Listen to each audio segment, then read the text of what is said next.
먼저 삼겹살은 앞뒤로 몇 번씩 찔러주세요. 그래야지 나중에 잘 익고 간도 잘 밴답니다. 그리고 앞뒤로 후추를 뿌려 밑간을 해주시면 된답니다. 그리고 양파와 대파는 적당한 크기로 썰어서 준비해주세요.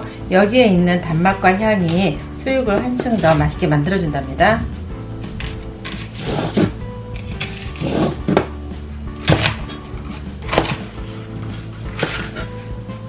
또 고기의 누린내를 잡기 위해서 마늘과 생강은 편 썰어서 넣어줄게요. 이제 냄비에 양파와 대파 절반을 깔아주세요. 이렇게 해놓으면 타지는 것도 방지이고 맛과 향이 우러나서 훨씬 더 잘 쪄진답니다. 그리고 삼겹살을 올려주세요. 그 다음 대파 절반과 마늘 생강을 올려주시면 된답니다.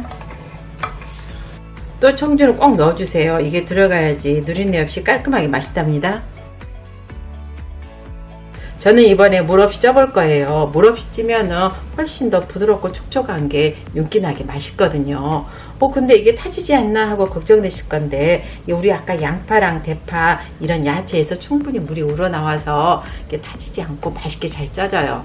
근데 또 너무 센 불에 하면은 또 그래도 타질 수 있으니까 약종불은 지켜주셔야 돼요. 자, 그럼 이제 뚜껑 덮어서 40분 동안 쪄보도록 할게요. 그리고 골고루 잘 익도록 20분 후에 한번 뒤집어 주세요.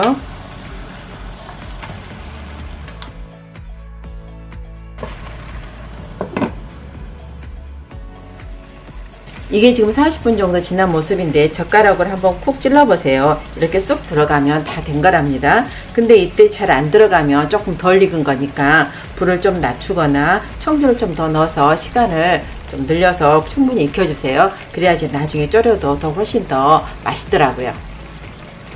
이제 건져내서 간장에 졸여보도록 할게요. 이제 양념장을 만들어 볼게요. 간장, 설탕 넣고 맛술과 물엿을 넣어주세요. 그 다음 여기에 삼겹살 넣어주시면 된답니다.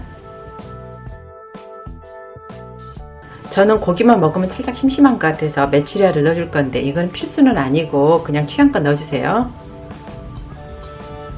그리고 다시마 넣고 뚜껑 덮어서 약종불에서 졸여주세요. 그리고 10분 후에 간이 잘 배도록 뒤집어 주시면 된답니다. 또 저는 집에 양송이 버섯이 있어서 넣어줄 건데 이것도 물론 취향껏 해주세요. 이제 양념이 졸아들 때까지 뚜껑 덮어서 기다려 보도록 할게요.